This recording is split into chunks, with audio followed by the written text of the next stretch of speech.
So the first thing I want to talk about is just how does a foreclosure work, and just what are you looking at when you're looking at a foreclosure property.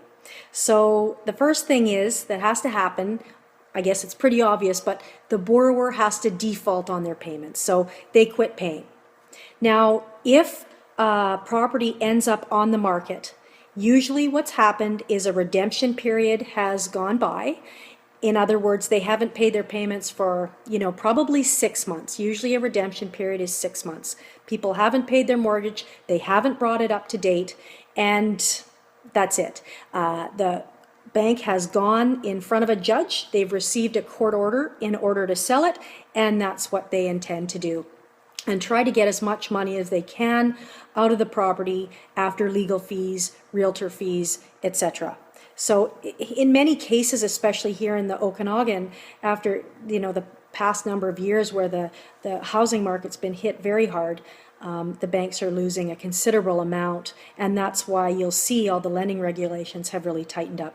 But I digress. The foreclosure process, you go through the redemption period. Once that redemption period is done, bank goes to the judge, gets a court order.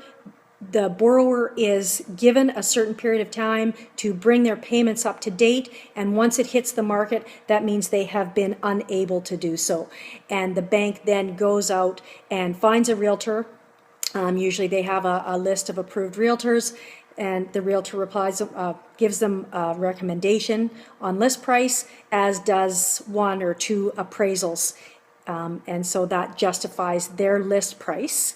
And of course, they want to try and get as much out of it as they possibly can, because at the end of the day, they are going to have to justify it to a court that they have sold it for the highest price possible. So that's how a foreclosure process starts.